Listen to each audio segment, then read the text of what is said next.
சாமி சரணம். அனைத்து ஐயப்ப பக்தமார்களுக்கும் நன்றி. அனைத்து ஐயப்ப சாமிமார்களுக்கும் ஒரு முக்கியமான ஒரு விஷயம் ஒன்று சொல்கிறேன்.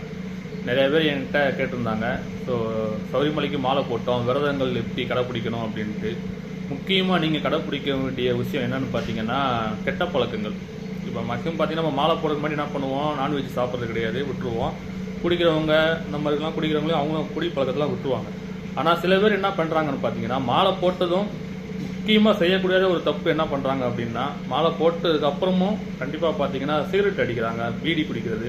மேக்ஸிமம் பீடி அவ்வளோ குடிக்கிறதில்ல, சிகரெட்டு அதிகமாக பயன்படுத்துகிறாங்க. நானே நிறைய இடத்துல பார்த்துட்டேன். சாமிமாருங்க வந்து ஒளிஞ்சு போய் சிகரெட்டு குடிக்கிறது, யாருக்கும் தெரியாமல் கூலி கொடுத்து வயிற்றில் வைக்கிறது. ஸோ இதெல்லாம் வந்து பெரிய தவறு.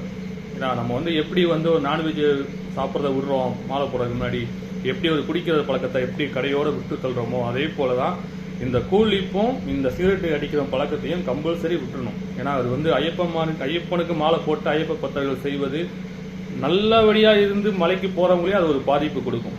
ஒரு விஷயம் நல்ல ஒரு விஷயம் ஒன்று சொல்கிறேன் கேளுங்க. ஒரு 50 பேர் மலைக்கு போகிறோம், ஒரு 25 பேர் மலைக்கு போகிறோம்னா 25 பேரும் கரெக்டாக விரதம் இருப்பாங்கன்னு சொல்ல முடியாது. இது வந்து என்னுடைய குருதான் எனக்கு சொல்லிக் கொடுத்த விஷயத்த நான் சொல்கிறேன். 25 பேரும் கரெக்டாக விரதங்கள் இருப்பாங்க அப்படின்னு நம்ம வந்து என்றைக்குமே சொல்ல முடியாது. ஏன்னா அதில் ஒருத்தருடைய விரதம், அந்த 25 பேர்த்தில் 24 பேர் விரதம் இல்லைனா ஒரே ஒருத்தர் அவருடைய விரதம் நம்மளை கொண்டு போய் சபரிமலைக்கு போய் அந்த யாத்திரையை நிறைவேற்றும். இதுதான் உண்மை. அதுக்காக ஒருத்தர் விரதம் இருந்துருவாரு, நம்ம அப்படி இருக்கக்கூடாதுன்னு நினைக்காதீங்க. எல்லாருமே அவங்களுடைய விரதத்தை கடைப்பிடிக்க வேண்டும்.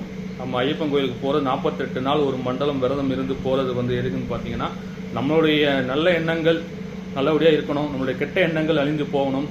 நம்ம வந்து ஐயப்பனை பார்க்க போகல, கண்டிப்பாக நம்ம அந்த ஒரு செகண்டில் ஐயப்பன் நம்மளை பார்க்கணும். அதுதான் ஒரு விஷயம். அனைவரும் இதை வந்து ஃபாலோ பண்ணுங்கள். நம்மளோட யூடியூப் சேனலையும் ஃபாலோ பண்ணுங்கள். மறக்காமல் இலவசரி யூடியூப் சேனலில் போடுறேன்.